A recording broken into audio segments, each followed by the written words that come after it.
Good morning বন্ধুরা, আমার চ্যানেলে তোমাদের সবাইকে অনেক অনেক ওয়েলকাম। তোমার সবাই কেমন আছো? আশা করি সবাই খুব ভালো আছো, সুস্থ আছো, আর আমরা ভালো আছি। তো সকালবেলায় দেখো হাঁটতে বেরিয়ে গেছি। রাত্রে একটু হালকা হালকা বৃষ্টি হয়েছে, তো সকালে উঠেই দেখি সুন্দর ওয়েদার আছে। তোমরা তো জানো বেশি সকালে উঠতে পারি না, তবুও কদিন চেষ্টা করি। মাঝে মাঝে ওঠা হয় না, প্রায় দিনই সকালে উঠি। তো মেঘলা আচ্ছন্ন সুন্দর ওয়েদারটা খুবই ভালো, হাঁটতেও বেশ ভাল লাগে এই সময়টা। তো এখন বাজে সকাল 6টা। তো সকাল এখন থেকেই তোমাদের সঙ্গে নিয়ে ব্লগটা শুরু করব।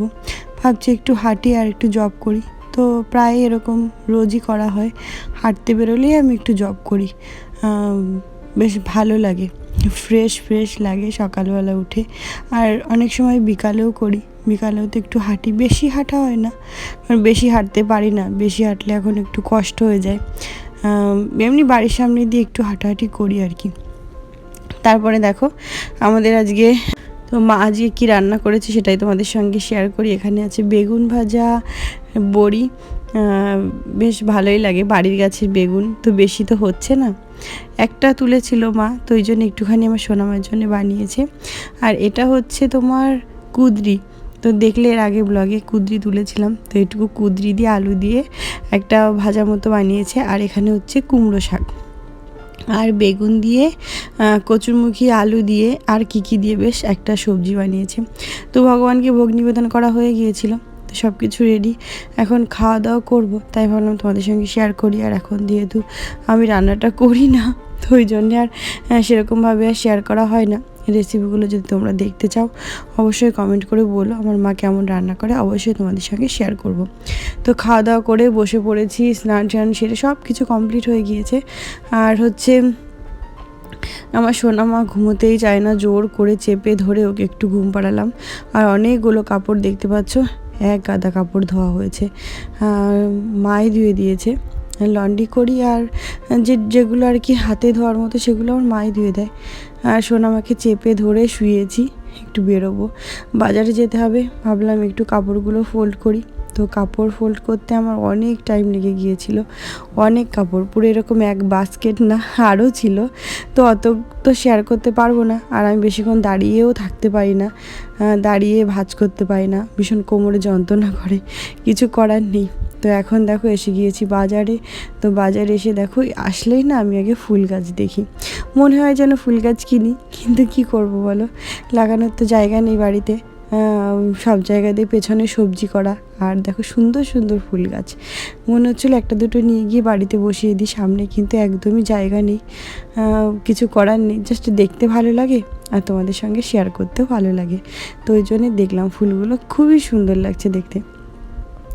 আমি এসেছি, আমার বাবু, আমার হাজব্যান্ড, আমার সোনামা, মাকে নিয়ে আসিনি, বাড়িতে অনেক কাজ, তো মা কাজ করছে হঠাৎ করে। আজকে সারা দিনই আমাদের আজকে বাজারে অলরেডি একটা দুটো বাজারে আমার হাজব্যান্ড আর আমার বাবু গিয়েছিল। সোনামাকে নিয়ে আমি একটু আবার কুমন পড়লো, তো ওখানে বসেছিলাম।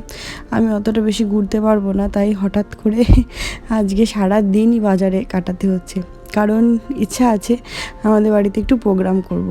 প্রোগ্রাম বলতে ইচ্ছা আছে মোটামুটি সবাইকে ডাকার।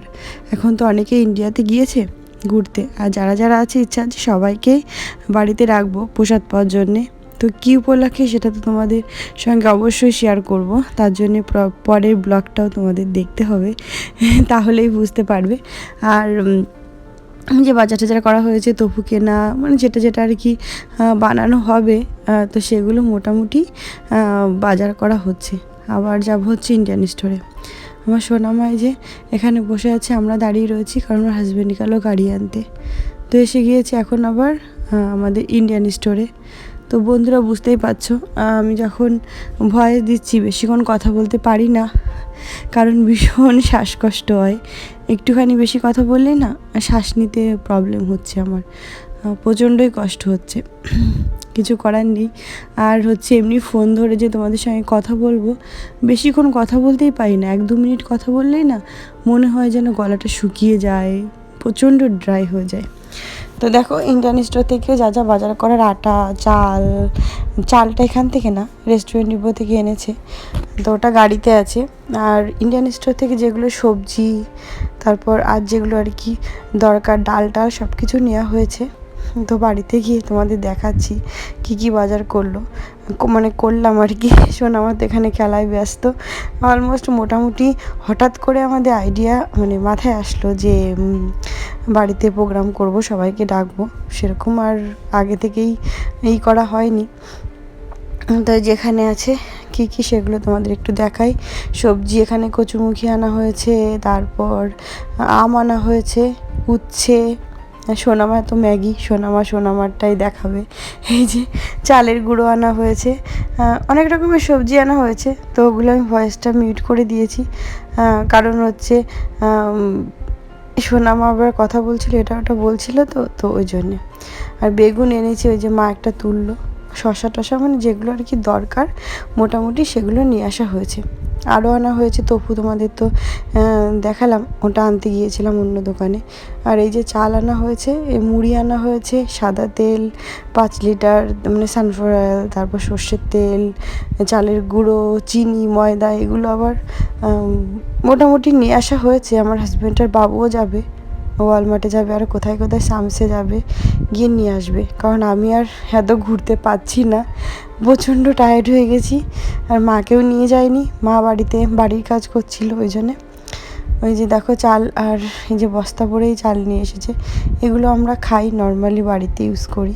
আর হচ্ছে বাড়িতে দেখো একটা শশা হয়েছে পেছনে। তো এই গাছটায় দেখলাম একটা শশাই হয়েছে, মায় সবজি তুলছে, তাই আমি ভাবলাম আমি শশাটা তুলি এখন বিকেলবেলায়। বুঝতেই পারছো বিকেলবেলায় একটু গার্ডেনে আসতে বেশ ভালোই লাগে। আর খুঁজে দেখছিলাম আর আছে নাকি। এই কারি পাতা গাছটায় না শশা গাছ, একটা শশা গাছ হয়েছে সাইডে, তো ওই গাছটার উপরে পুরো জড়িয়ে রয়েছে। আর এই যে প্রথম শশা, এটা এই গাছের প্রথম শশা। ওই সাইডে কতগুলো গাছ লাগানো হয়েছে, ওগুলো মাঝে মাঝে হয়। তো এটা হচ্ছে প্রথম শশা, এটা কালকে ভগবানকে ভোগ নিবেদন করব। আর এখানে আছে দেখো ভেন্ডি গাছে ভেন্ডি হচ্ছে, কিন্তু আমার ভেন্ডি তুলতে ইচ্ছা করে না, হাত ভীষণ চুলকায়। তো এই যে চিচিঙ্গা হয়েছে, তো এটাই তুললাম একটা। আরও দু একটা হয়েছে, তো দেখলাম ছোট। আর ফুল হচ্ছে, কিন্তু মেয়ে ফুল বেশি একটা হচ্ছে না, জানো তো, এতটা গরম পড়েছে, শুকিয়ে যাচ্ছে। মাঝে মাঝে বৃষ্টি হলে বেশ ভালো হয়। আর এই যে আরেকটা হয়েছে, তো এই দুটো চিচিঙ্গা তুলে নিই। এইটা বড়, এর থেকে আর বড় না হয় না আমার এই গাছে। আর এই যে দেখো মা কত কিছু সবজি তুলেছে, সেগুলো তোমাদের দেখাই। যে মূলো বাড়িতে হয়েছিল, সব মূলো, ওই যে মূলো, এই কটা মূলো তুলেছে। আর আমি দুটো চিচিঙ্গা তুলেছি, শিম হয়েছে 2-1টা, তারপর 2-1টা ভেন্ডি তোলা হয়েছে, ওই যে। আর হচ্ছে বটবটি, দেখতে পাচ্ছ, এগুলোই হচ্ছে এখন মা তুলেছে। ও আরও মনে হয় একটা বেগুন তুলেছে, সেটাও ঘরে রয়েছে, সেটা দেখাতে ভুল। আজকে আর কেউ আমার হাজব্যান্ড আজকে আর বাজারে যায়নি, সারাদিন সবাই ব্যস্ত, ঘরটার পরিষ্কার করা, রান্না বাড়া। আর হচ্ছে আমার মা কী করছিল সেটা দেখাই। আমার মা করছিল পিঠে তৈরি করছিল। তো আমি আর পিঠে তৈরি করতে চেয়েছিলাম, কিন্তু আমার খুবই কষ্ট হয়ে যায়, বললাম তোমাদের। এই যে আমার মা দেখো অনেকগুলো পিঠে বানিয়েছে, আর আমার হাজব্যান্ড, তোমরা তো দেখলে আমার হাজব্যান্ড বানাচ্ছে, তো উনিও অনেকগুলো বানিয়েছে, মা আর উনি দুজনে মিলে বানিয়েছে। কারণ তা না হলে অনেকগুলো পিঠে বানানো হয়েছে, তো অনেকটা দেরি হয়ে যেত পিঠে তৈরি করতে, তো অনেকটা টাইম লাগে। মা আবার একটু অন্য কাজ করছিল, আমরা সবাই মিলেই কাজ করছিলাম। তো এই যে পিঠে বানানো হয়েছে, ভগবানকে ভোগও নিবেদন করে দিয়েছি। এখন রাত 10টা বেজে গেছে। তো বন্ধুরা, আজকে রাত্রে কিচ্ছু খেতে ইচ্ছা করলো না, ছিল কতগুলো ফুচকা বানানো হয়েছে, ভীষণ ফুচকা খেতে ইচ্ছা করছিল, তাই ভাবলাম আজকে ফুচকা খাই। তো ফুচকাই খাবো রাত্রে, আর কিছু খাবো না। আমার বাবু, আমি, আমার সোনামা বসে পড়েছি। আমার হাজব্যান্ড অতটা পছন্দ করে না, কখনো খায়, আর আমার মাও বেশি একটা খায় না।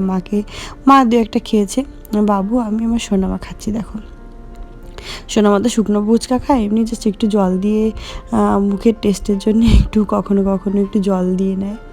আর বন্ধুরা, আজকে ব্লগটা এখানেই শেষ করছি, এখন অনেক রাত হয়ে গিয়েছে। কেমন লাগলো অবশ্যই জানিও, ভালো লাগলে লাইক, কমেন্ট, শেয়ার করে দিও। আর যত বন্ধুরা এখন আমি সাবস্ক্রাইব করনি তো প্লিজ করে দিও।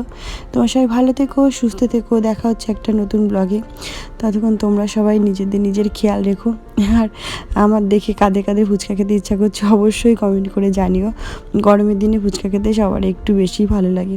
ইন্ডিয়াতে তো কোনো ব্যাপার না, বাড়িতেই পুরো বাড়ির সামনেই পুরো ফুচকালা এসে হাজির হয়ে যায়। আর এখানে তো আর তা না, ইচ্ছা হলে আমাদের নিজেদের বাড়িতে তৈরি করে খেতে হবে।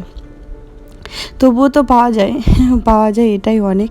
আর ব্লগটা শেষ করছি, কেমন লাগলো অবশ্যই বলো। সোনামা দেখো একটু বলছে একটু টক জল দিয়ে দিতে, তো ওকে একটু টক জল দিয়ে দিলাম, ঝাল লাগছে, একটু জল খাচ্ছে আর ফুচকাগুলো খাচ্ছে।